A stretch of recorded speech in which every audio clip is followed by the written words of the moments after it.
WTH. What the hell? What the hell? What the hell? What the hell? What the hell? This is the WTH. The WTH podcast. Hold on to your butts. Jason Casey. Jason Casey. Kareem Daniels. Kareem Daniels. And Nate Darling. Nate Darling. From the Darling New Media Studios. This is the WTH podcast. Welcome in. Thank you for joining us on the WTH podcast. We're not live streaming. So there's no need to make eye contact. No, but we are recording. This is going to go on our YouTube channel. Yeah, oh, okay, all right. Everything's going on YouTube. Oh, so I shouldn't have picked my nose right now? Over my butt. Yeah, don't do that. Don't do that. Coming up on the show today, Maryland goes Mexican. Ooh. And we're going to experience what it's like to go to a Donald Trump rally. Oh, God. No, thank you. Nope, we are. All right. We're going through it. All right. We're gonna ride this sleigh to hell. That's what we're gonna do. Sounds like fun. Plus, Kareem's Steelers win half of their games so far. Half of the games they're gonna win. They got win number 2, Jason. Number 2. I saw. They tried to choke it I away. say barely.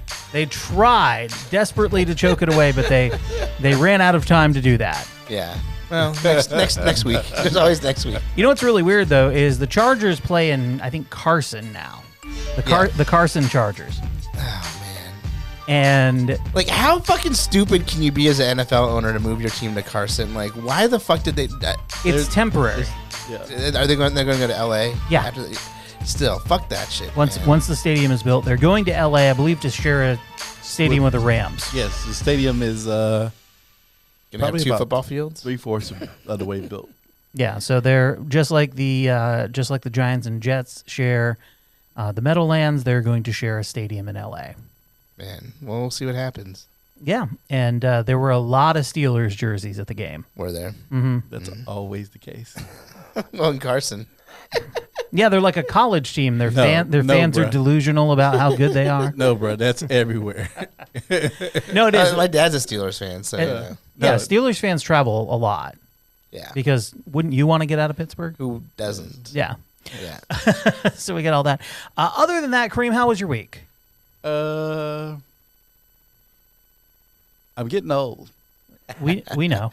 Yes, Yeah. I have one of those injuries where you woke up and you hurt something and you're like, what the fuck did I? You hurt yourself sleeping. I hurt my knee sleeping Oh, yeah. to the point where I could barely bend it when I went to bed last night. Oh, Really? that sucks. Yeah, so I'm sorry, I'm man. probably gonna go to the doctor tomorrow.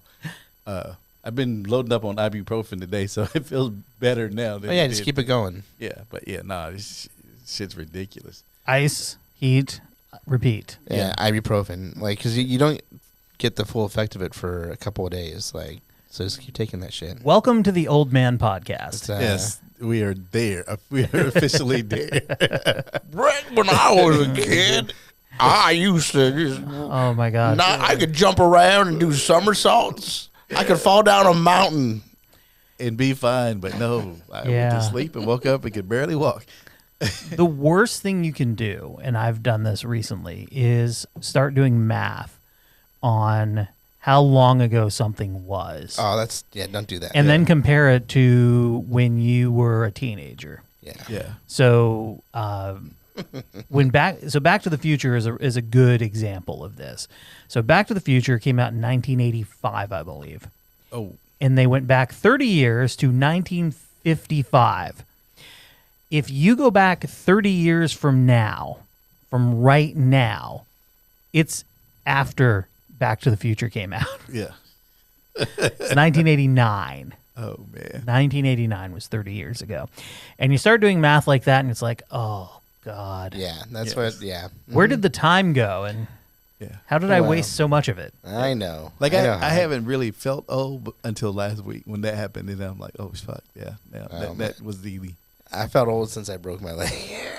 Oh, yeah, that'll age you. That'll age. Yeah. That will age you. Oh, feel man. everything. After that, man. Fuck. But before that, Nothing, because you were high.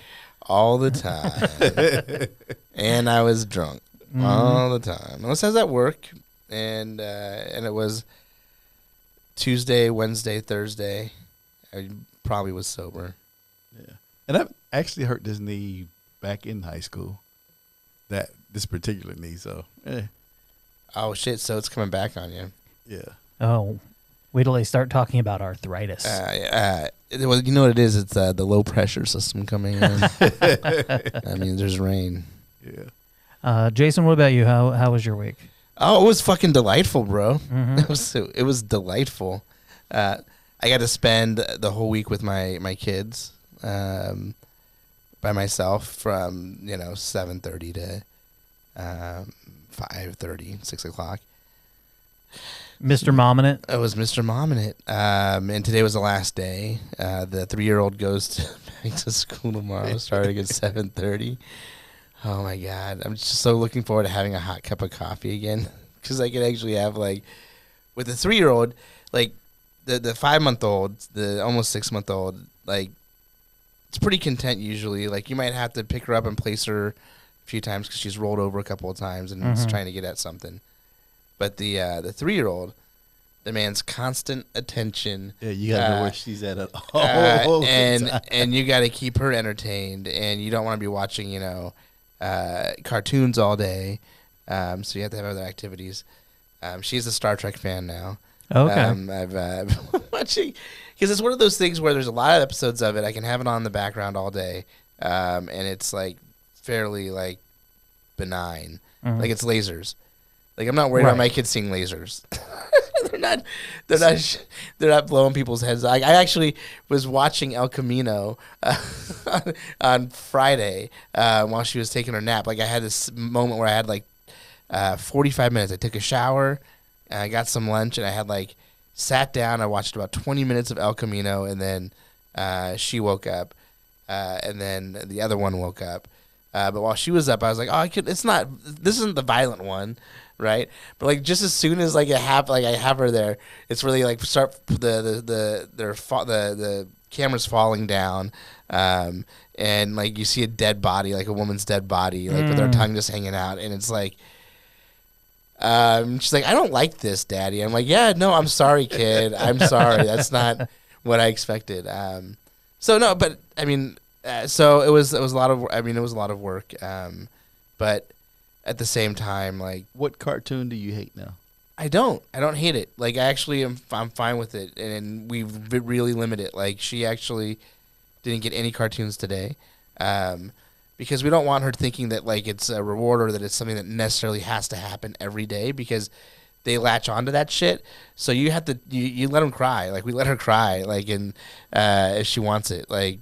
Unfortunately, we fell into a habit of letting her use the iPad. I did. It was my fault. But I'd let her use the iPad and watch it on Netflix, PJ Masks. And that's how you get around to hating the cartoon, by letting her use the iPad. But that was what I was doing, kind of. But because also like it allows me to take a dump in the morning too, without her being in there pestering me. Well, sure, there's that. So anyhow, that's what we were. Yep, we let her cry. Little Hootie and the Blowfish. Yeah. Oh my gosh, man, these guys. I remember when this album came out. I was like, oh, listen how it's like so heartfelt. It was the 90s. Yeah. It was the 90s, 20 years ago.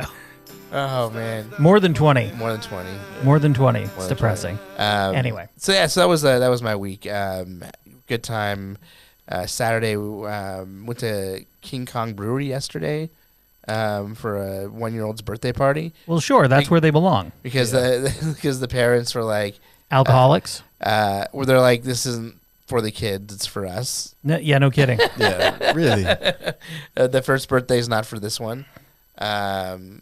And it's an excuse to get all of our friends at one place. So we went there. I cooked a tri-tip, pork tri-tip, which is just, I think, a pork loin with like another piece of meat still attached to it. It was pretty dope. Nice. Yeah. Tasted good. I brined it. What I did is I dry brined it. So I covered it with salt, like wrapped it up tightly for like about an hour and a half. Rinsed all that salt off and then seasoned it for another 2 hours. Shit was dope. It was All really right. good. All right, I'm going to move on now I'm before done. before everyone stops listening.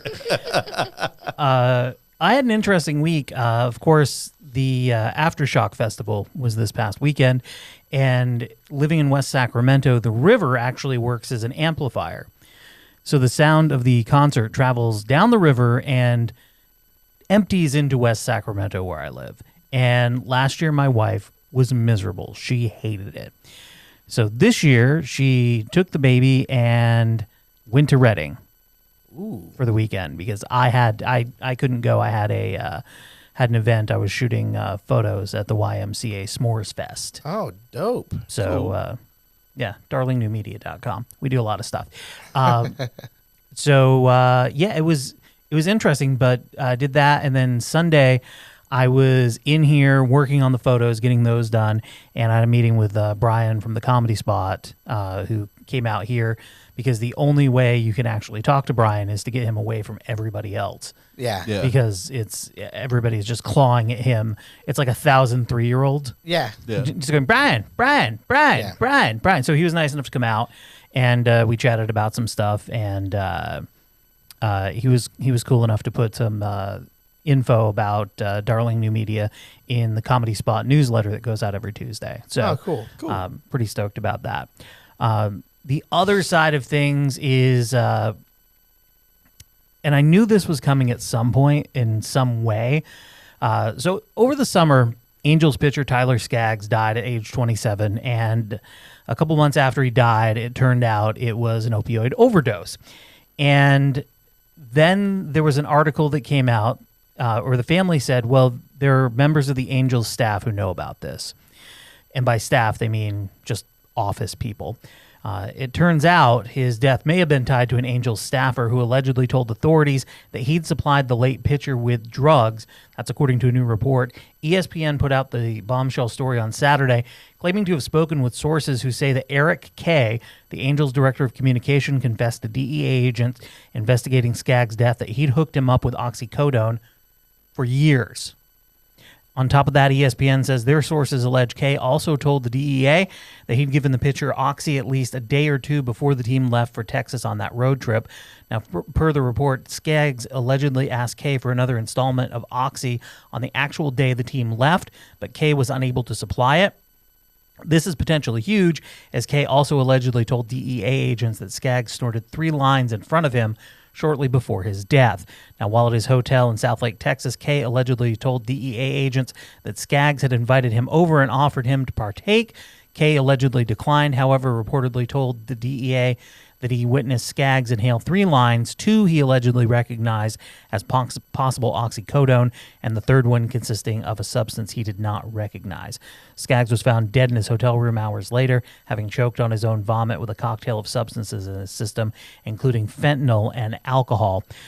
But wait, there's more. Per ESPN, Kay also told DEA agents that he believed that at least 5 other players were also using opiates, and at least 2 of them, or at least 2 team officials, had been notified of Skaggs' drug use well before his death, first mentioning it back in 2017. DEA agents also reportedly found several Venmo transactions between Skaggs and Kay, ranging from $150 to $600 over the course of 2 years. A rep for the Angels has denied knowledge of any of that, saying in part, quote, "We are shocked to hear these reports. We had no prior knowledge of Tyler or any other member of the Angels organization having abused opioids or any other narcotic, and continue to work with law enforcement to get answers," end quote. Skaggs' family also issued a statement saying they were appreciative of the work law enforcement and were awaiting the final results. Now, Kay is said to have been placed on paid leave, and he's also reportedly in outpatient treatment himself for substance abuse. So that's the next shoe to drop. We haven't heard who the other players are, if they're former players or if they're current players with the Angels. But when something like that happens to your team, it sucks. And I've been waiting for something because it happened. I'm like, it's weird that a 27-year-old would just drop dead. Right. And then it was like, oh, it's opioids. I'm like, okay. Now, and then the family claimed, oh, there's someone on the team that knows. Now, supposedly, there's more to the story, too. Supposedly, Skaggs was messaging this guy, Eric Kay, while he was in the hospital I think earlier this year, and Eric Kay's family told Tim Mead, who worked for the Angels, who now works for the Baseball Hall of Fame, to get Skaggs under control and have him stop bothering him while he was at the hospital. So it's sad. This is going to unravel a little bit more. It'll be interesting to see where it all sort of shakes out. What is Major League Baseball's drug policy? These things are all forbidden. They've got a variety of drug policies. I don't know that they test for opioids. So, because I've seen players kicked out of the league for, or banned for whatever they're because they have a really strong. It's like 80 games or some shit like that. Yeah, if you're testing for a banned substance, it's 80 games. Yeah, so but those are performance enhancing drugs. That doesn't follow the same. It's not the same if you test positive for cocaine. I don't understand that. Well, one of them is so you can cheat. Right. One of them is so you can cheat and be better at the game. I get that, but that's why. I mean, if you're in football and you smoke weed, you're done.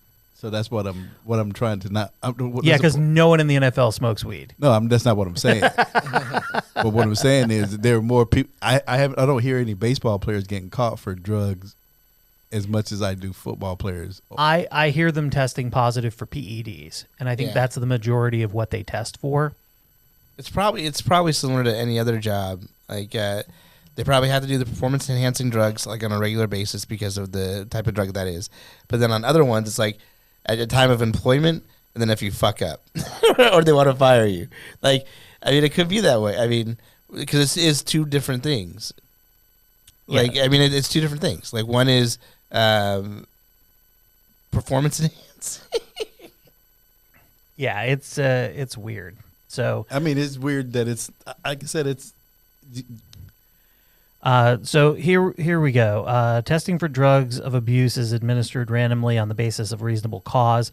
Oh, bam! It's exactly what I said. Yep.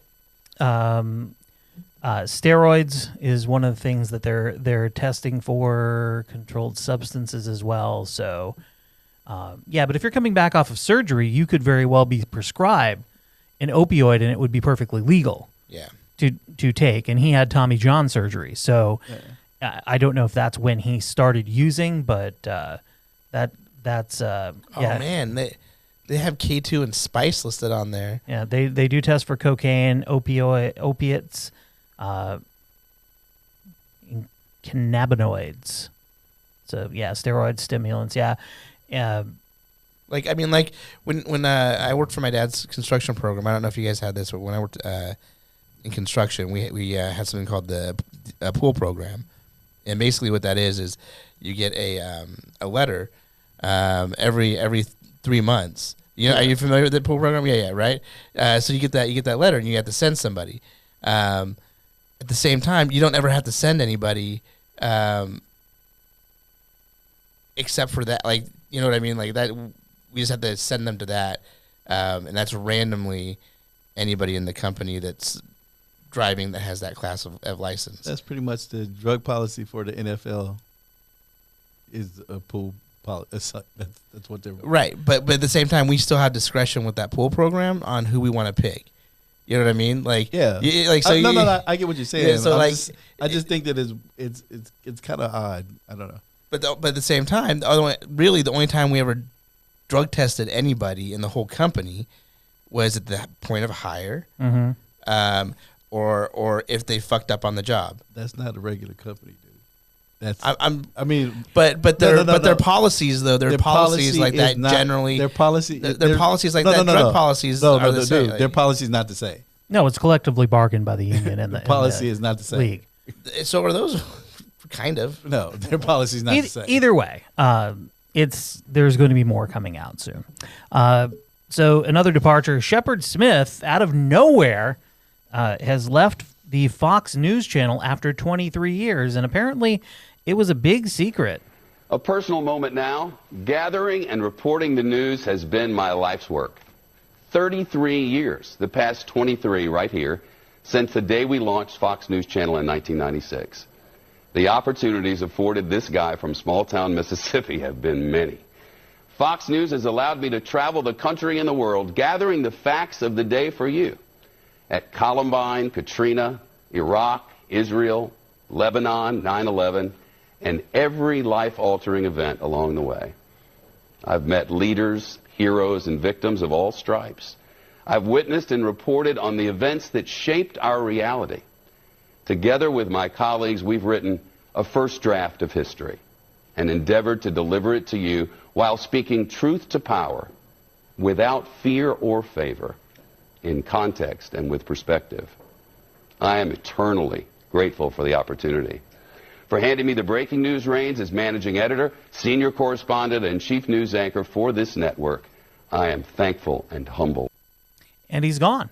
He was the chief news anchor. He's the only news anchor for that network. Just like that. And it left his colleagues a little surprised. Here's the reaction from Neil Cavuto, who was on immediately after him. Whoa. I'm Neil Cavuto, and like you, I'm a little stunned and a little heartbroken. I don't know what to say. Shepard Smith, as I said just a few days ago on this very network, a decent human being, a heart as big as Texas. I didn't say Texas at the time, maybe just all of Manhattan. Wow. I don't know. A better newsman you probably cannot find. Again, a bigger, more emotionally connected to humankind you cannot find. So, Shepard, I don't know what the heck you're planning to do or where you go, but I just know you'll be great at doing it, and you deserve the best that life has to offer. So I'm sorry if I'm a little shell-shocked here, but I'm going to miss my buddy.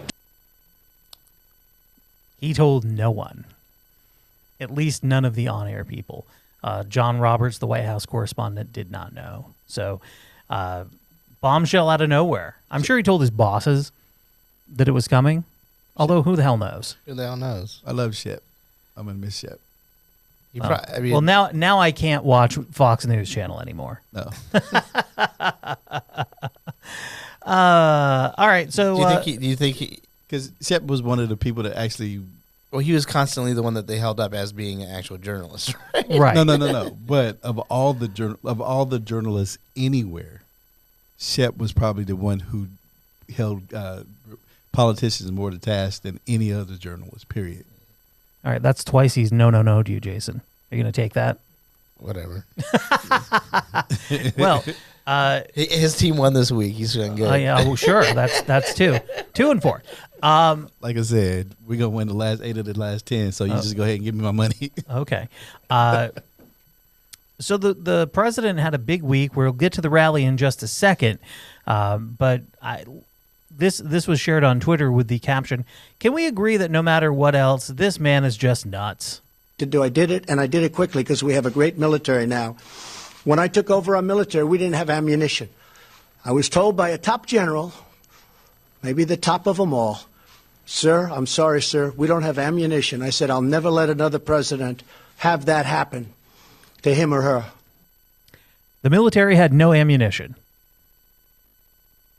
I don't understand how these people stand behind him and let that bullshit go. Well, here's the other thing. When he says, somebody told me, and he doesn't give a name, that they're really at the top, and they said, sir, there's a lot of sirs in there, making it all up. Yeah. But that is just the beginning, because Trump went to Minneapolis, home of Prince, and he had himself a rally. So, by the way, the Prince estate is, I believe, now suing him because they played another Prince song. Yeah, don't play Prince for your bullshit. Oh no, they pulled the. Oh, are we not going to be able to go through the whole rally? Looks like they have pulled a lot of these clips off of Twitter. What? Why wouldn't we want to be able to hear what the president of the United States is saying? That would be weird, right? Okay, here we go. It's reloaded. Thank God. Thank God, Twitter. So let's see. Where do we start with this? Going up. Let's see. Let's start with Trump is upset that the media fact checks his lies about Biden. Biden in charge of Ukraine policy. Listen to this, and the press will not write it. They say, in totally unsubstantiated charges, every time they talk about him, President Trump has said that his son walked away with a fortune. Now, you know that's a totally unsubstantiated charge. Really? Yeah, because you made it up. You have no evidence of that. It's totally made up. Then Trump goes into why Biden was a good vice president. He's not really kind in his assessment.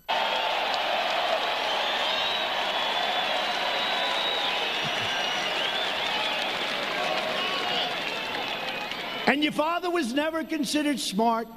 He was never considered a good senator. He was only a good vice president because he understood how to kiss Barack Obama's ass.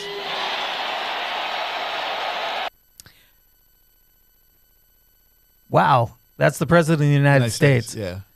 That's the president of the United States there. And now he's got some comedy about Hunter Biden, apparently. Hunter, I know they're giving you approximately $168,000 a month. I hear they paid you a big check of $3 million. I just want to speak on behalf of NBC, who's absolutely one of the worst. I just want to tell you, Hunter,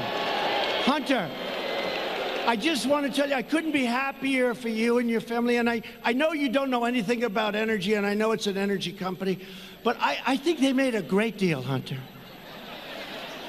And then they fly to China. Okay, well, that's enough of that one. So we've got a lot more. We won't get to all of them, but yes, Kareem. So, what happened was Steve Bannon started this media company with this other dude. And the whole purpose of the company is to run these false flag stories. So they have just enough facts in them to sound true, but they're bullshit stories. Oh, like the things that everybody's older relative share on Facebook. Right. So this is what the company is specifically for. Mm-hmm. Him and Giuliani grabbed the Ukraine story from this thing. And people have told them that it's a bullshit story, but they won't believe them. What's really funny about this is that obsession is the thing that's going to get him impeached. Steve Bannon is going to end up being the one that gets Donald Trump impeached. Yes. That's where this story comes from. Which is what he's always wanted. He wants to burn it down, right? He wants to just burn it down, right? I mean, and that's... Yeah. That's what those guys like... All right, so Donald Trump, he's a jokester, right? He's got jokes. Here he is talking about serving more than just 2 terms in office. He said,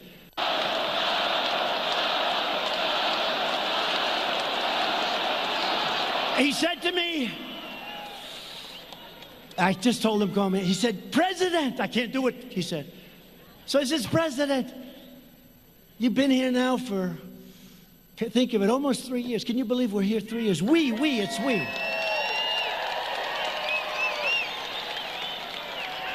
And we have to promise them no more than 16 years, okay? No more. 16 more years. I'm only kidding. Now they'll go back. See, he wants to run for more. But he said... He ain't gonna... His brain ain't gonna last... 16 years. I feel like every time I see his mouth, like it's always in like a perfect circle for like a dick, and what he says, like I don't know,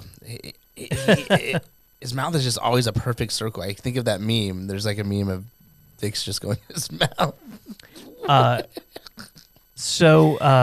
man, yeah, I love seeing dicks go in his mouth.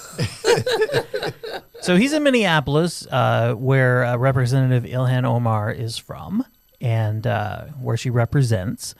And he starts ripping into her.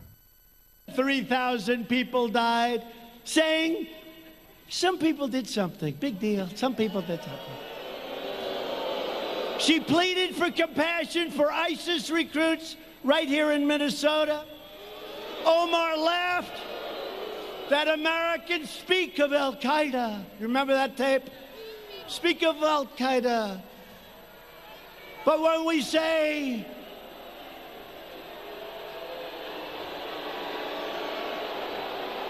There's a protester being taken out.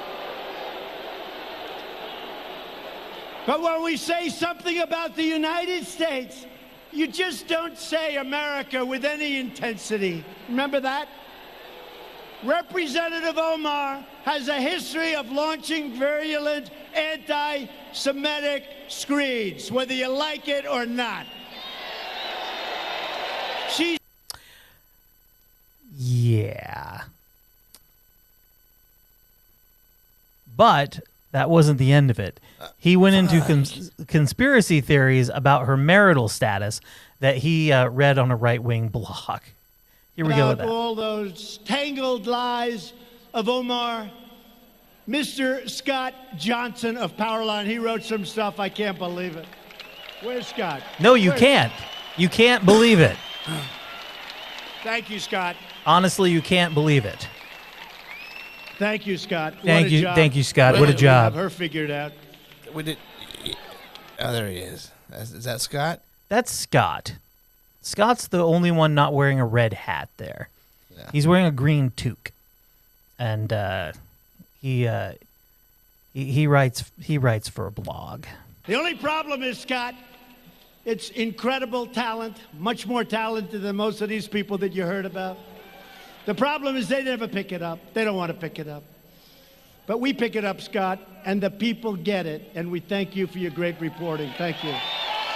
It's not reporting when you make shit up. If you make it up, it's called fiction or libel. No, hold on a second. Or slander. Listen, she wasn't born here, and then she married somebody that lived here after living here most of her life. Oh, but wait. Thank you very much. As Scott reported, everything about Omar is a fraud, including her name. Scott reports his sources told him that, quote, Omar's legal husband was Omar's brother and that she had married him for fraudulent purposes. You mean like coming into the United States, maybe? And I'm my own grandpa. Are you fucking kidding me? No. How does that, like, because, like, I heard a report. Well, that's what they do, right? They take a report that's like that's somewhat factual, and then twist it even more. So, Well, there's that, Yeah. but you can also the other thing you can do is you can interview somebody, establish that they're an expert on something. Say, I talked to Jason Casey, who's an expert on whatever, and then you'll say something, and then I'll just put your quote in. Now, I've said you're an expert, so therefore you should be trusted on this topic, right? nice. So then we put a quote in, and no matter how fucking crazy or nonsensical it is, hey, Jason Casey is an expert on whatever it might be. That's how this works. Yeah, and, you know, Elizabeth Warren had sex with, was it Vin Diesel? I don't know. I'd heard she had a BDSM affair with a 29-year-old Marine. Yeah. Oh, really? Yeah, that was the rumor. That was a rumor. Yeah. Is that a bad thing? And then That's good for her. There's supposed to be another rally with somebody else she supposedly slept with this week. Oh, damn. So I think it was like 4 years ago. There were people that started putting out tweets or stories that were just made up stories. Right, about her. No, about just period. Period. Just period. And they were getting clicks. And so they were getting revenue from the advertising on the stories, so they just kept doing the stories. I see. Just keep reusing them.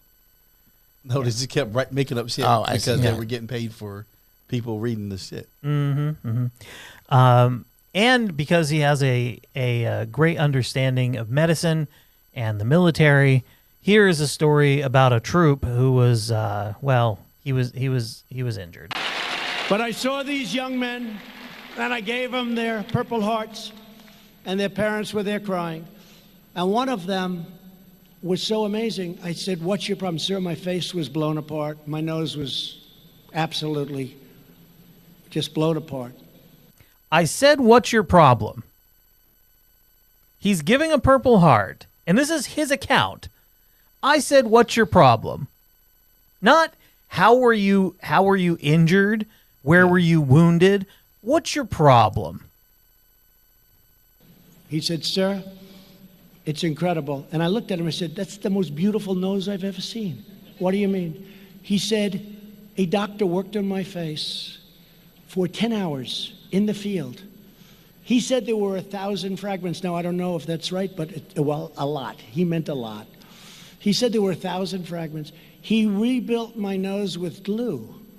He glued the bones together. He rebuilt my nose. I say, "You have the most beautiful nose I've ever seen," and it's true. And his father came over to me. He said, "Sir," father was crying. He said, "Sir, Everybody's honestly, crying. my son looks better now."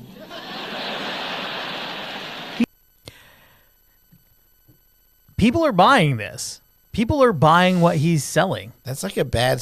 That was a stand up. That was a stand up joke. That was a joke. That was an open mic joke. That was an open mic joke. Yeah. That was like, that's something that and I'd be like, all right, listen, funny premise. I like the idea. It's an old joke. It's been being used since vaudeville times. But let's just make it a little bit quicker. So let's get to the point a little bit quicker. People believe that shit. Oh, man. All right, and we'll wrap up our coverage of the president with this story. A Trump fan was jailed over a bumper sticker and some rage. Supporters behind bars after his arrest for displaying a handgun to a female motorist whose vehicle carried an Elizabeth Warren bumper sticker. That also happened in Minneapolis. According to investigators, the 18-year-old victim was driving on Monday afternoon in Moorhead, in northwest Minnesota City, when Joseph Schumacher, 27, pulled up next to her and rolled down his window. Schumacher began yelling at the female, expressing his dislike for a bumper sticker supporting Warren, a candidate for the 2020 Democratic presidential nomination. Schumacher, cops add, then pointed to a Trump bumper sticker on his vehicle. After he eventually pulled in front of the woman, he allegedly held up a handgun inside the vehicle. Responding to a 911 call placed by the woman, the cops located Schumacher, who was wearing a Trump 2020 hat, at a nearby restaurant. A search of his auto turned up 2 loaded handguns, one in the car's center console and another which was in the back seat area, according to a probable cause statement. During questioning, a passenger in Schumacher's vehicle told police that the defendant had indeed produced a pistol during the incident. Schumacher denied brandishing of the weapon, claiming he believed he'd been flirting with the victim and her female passenger. Ha ha! If that's what you pulling out a gun to flirt? Are you? I mean, unless you have a concealed carry, aren't your gun supposed to be in the trunk? I don't know what the laws are in Minnesota. Yeah, it depends on the state. So Schumacher, here's a photo from his Facebook page. He's wearing a Reagan shirt. He includes clips from Fox News, shows hosted by Sean Hannity and Tucker Carlson, and a June birthday salute to Trump for always trying to do what's best for the United States and for United States citizens. In another post, Schumacher describes himself as a, quote, diehard Republican and says, quote, "I rock the Trump-Pence bumper sticker and wear a MAGA hat every day where I'm judged and blatantly harassed multiple times a week by Dems." He added, "Granted, I do live in the most liberal city in North Dakota." Wow, that's a qualifying statement. But I bet it happens a little on the other side of the table, too, depending on where you're at. Everybody has their own opinion, and I respect that. Well, clearly you don't. You don't, yeah. Clearly you don't, buddy. It looks like somebody had already boxed his ears before, so. I need some attention. Yeah. He'd been in some fights. He's probably a boxer, MMA guy. Oh, or he's just a mouthy bastard. Has gotten punched in the head a lot. Yep. Sounds more like it. All right, let's change the subject here real quick. Something silly that has nothing to do with the president running. Flyers fans in Philadelphia turned up for the Gritty 5K, bringing wild costumes and, of course, pranks. The inaugural race, held for charity, is very on brand with the Philly mascot. Oh, what an ugly mascot that is. Ooh. Now, Gritty's not much of a runner, but he sure knows how to put on a race. And more than 2,500 racers donned orange fur, googly eyes, and other Philadelphia mascot-related regalia while participating in the inaugural Gritty 5K this past Sunday. Gritty tweeted, "I did everything I could. Running still sucks. # Gritty 5K." That got 7,000 likes, by the way. He led a pre-race stretching, and the former Flyers forward Scott Hartnell was on hand to cheer the runners. The race benefited Flyers Charities, which supports nonprofits that provide educational and recreational resources to underserved youth, blah, blah, blah, blah, blah. Oh, my gosh. Can we have a one-sentence description of the charity? Sure. Now, this is NHL.com. Runners were boosted by the Rocky theme as they took off from the Wells Fargo Center parking lot. The route went past the scenic Navy Yard and along the Delaware River before looping back to the arena. The race, true to the namesake's nature, was hardly conventional and a slew of quirky diversions along the way. Children sprayed racers with silly string, and there was a shrine to Flyers captain Claude Giroux, where fans were encouraged to pay respects and bow to the king. Some racers were pushed to crawl like Claude and crab walk on their hands. There was a basketball court where fans were encouraged to take shots and a water stop for fans to get rehydrated.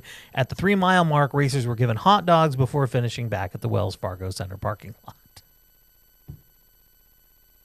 I don't know if I want to eat a hot dog in the middle of a race. It's a 5K. No one was hurrying up too much. So anyway, that's a little palate cleanser for us. And sometimes needed after a good rally, I guess. And if you need a palate cleanser, you can pick yours up on Amazon if you do shop through the Shop Amazon tab at WTHpod.com. It helps support the show. It doesn't cost anything extra, and we do appreciate you doing that. So let's wrap it up. Let's leave the hustle and bustle for small town news. We go to the Eat Beat in Grand Forks, North Dakota. Mexican restaurant rightly gains lively following. Ha ha! You're greeted by the likeness of 5 life-size Mexican musicians and a sign that says, "Open!" outside Charas and Tequila. That's the Mexican restaurant on Highway 2 in Devil's Lake.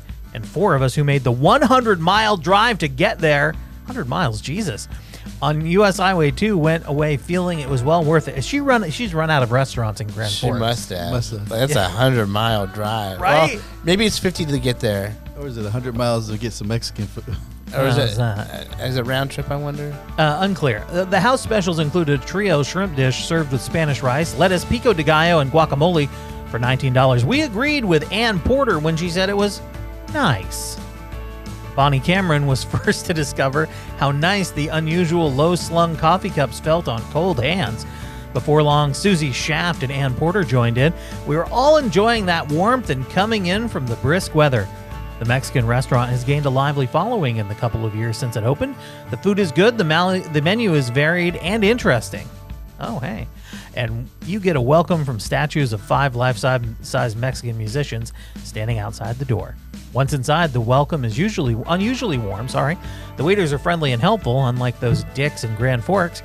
There's a choice of booths and seating areas. The restaurant is bright and colorful. There's seating at a bar and nearby tables.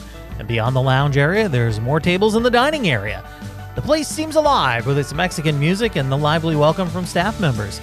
Somehow, the chunky Mexican hot sauce seems especially inviting on cool days. Still, the menu seems endless with special dishes, including flautas, chipotle pork chops, and chimichanga. There are combination dishes and vegetarian choices along with a la carte. There are dishes for children 12 and younger. Oh, so there's a kids menu? All right. And there's dessert. The restaurant for $6 serves fried ice cream, flan, sopapilla, and churros. Ana Quinones has been the owner-manager since the restaurant opened 2 years ago and transferred over from a similar restaurant, which has become very popular in Bemidji. And she said there's another Mi Rancho Mexican restaurant in Bismarck. Charas and Tequila is what? It's an authentic Mexican restaurant. Where? 210 Highway 2 West, Suite 6 in Devil's Lake. It's open from 11 to 9 and with 10 p.m. closing on Fridays and Saturdays. Ana Quinones is the owner-manager. Jesus Q is the head cook. For reservations, 701-662-3030. It seats 116. And here is the report card, Jason and Kareem. A brightly decorated Mexican restaurant with unusually pleasant welcome and convenient parking. Wide variety of inviting choices. Menu with pictures, easy to read. Then you don't have to read it because there's pictures. Good restroom facilities, a plus. Woohoo! Well, again, I think that's true for a lot of Mexican restaurants. Like, how do you travel 100 miles somewhere and not even figure out what the grade is? Yeah. It was well worth it. Should be a report Not a report card, just a report. Yeah, just a report. Like, why you have to call it a card? Like, don't. Yeah, just there you go. Save some. I mean, like, you're gonna lose a word on your word count, but it's better that way because you never give us the grade. Well, you do, but that's the thing. That's the thing. Sometimes she gives us a grade, and sometimes she doesn't. Yeah. Woo! Thanks, Marilyn. That's what when you have the Mexican later on in that really nice restroom. Woo! Yeah. They ate all their ice. They actually import the ice too. Yep. All right, that's going to do it for this episode of the WTH podcast. Thanks for joining us, and thanks for listening, watching on YouTube, however you're taking it in, and thank you for telling a friend.